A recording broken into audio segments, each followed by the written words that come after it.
Welcome to ChronoDrop Timeline, where we don't just revisit history. We drop you right into the moment it happened. Let me ask you this. How does a revolutionary soldier rise from obscurity to crown himself emperor in the very country that guillotined a king just a few years earlier? Was Napoleon Bonaparte a genius liberator or a power-hungry tyrant who disguised ambition behind ideals? Today, we dive into May 18, 1804, the day France handed absolute power to one man. And Europe would never be the same again. Let's rewind a few years. The French Revolution exploded in 1789, fueled by cries of liberty, equality, fraternity. The monarchy was abolished, King Louis XVI executed, and chaos swept through France. Amid the storm emerged a young Corsican artillery officer, Napoleon Bonaparte. He was brilliant, fearless, and most importantly victorious, from suppressing royalist uprisings in Paris to leading bold campaigns in Italy and Egypt. Napoleon didn't just climb ranks, he rewrote the rules by 1799. He staged a coup and became first consul, effectively the head of state. But that wasn't enough. He didn't just want to rule France, he wanted to become France. On May 18, 1804, the French Senate, under pressure and admiration, passed the Natus Consult, proclaiming Napoleon Emperor of the French, not King of France. No, Napoleon chose a new title, Emperor of the French, to suggest that his authority came from the people, not divine right, like the old monarchs. But make no mistake, this was a transformation from revolution to empire, and the people? They supported it. A referendum was held. Over 99% voted yes.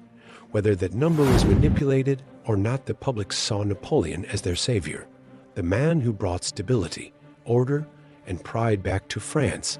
The official coronation took place on December 2, 1804, in Notre Dame Cathedral in Paris. It was grand, symbolic, choreographed to perfection. But here's the shocker: when Pope Pius VII reached out to place the crown on Napoleon's head, Napoleon took it from his hands and crowned himself. That single moment sent a message across Europe. I answer to no one. I am the source of my own power. It was bold, blasphemous to some, but completely in line with Napoleon's image. He then crowned Josephine, his wife, as empress. The revolution had ended. The empire had begun. This wasn't just about a man taking a crown. Napoleon's rise to emperor represented a global shift. It ended the revolutionary era and began the Napoleonic era. It redefined monarchy, suggesting emperors could come from merit, not birthright, and it terrified every ruling family in Europe. Napoleon wasn't just France's ruler, he was Europe's nightmare. From 1804 onward, France would enter a series of wars known as the Napoleonic Wars against coalitions of European powers. His military reforms, legal systems like the Napoleonic Code, and vision of continental dominance reshaped the entire map. Even after his fall, Napoleon's legacy continued.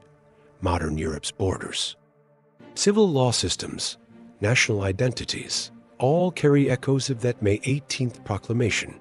Historians are still divided. Was Napoleon a revolutionary who brought order to chaos, or a dictator who hijacked the ideals of liberty? He abolished feudalism in conquered territories, promoted meritocracy, supported science, education, and infrastructure, but he also censored the press, waged endless war, and exiled opposition. He ended a revolution by crowning himself king in everything but name. So, was he a liberator or a betrayer?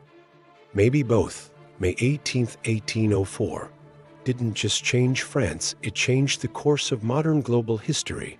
Napoleon Bonaparte's empire rose fast, burned bright, and collapsed hard, but his influence, still alive today in our laws, armies, and nations.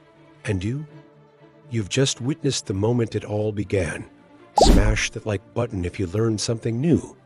Drop your thoughts in the comments. Was Napoleon a hero, tyrant, or something in between? Subscribe to ChronoDrop Timeline, where every video is a leap into history's most explosive moments. History doesn't just live in books, it lives in you.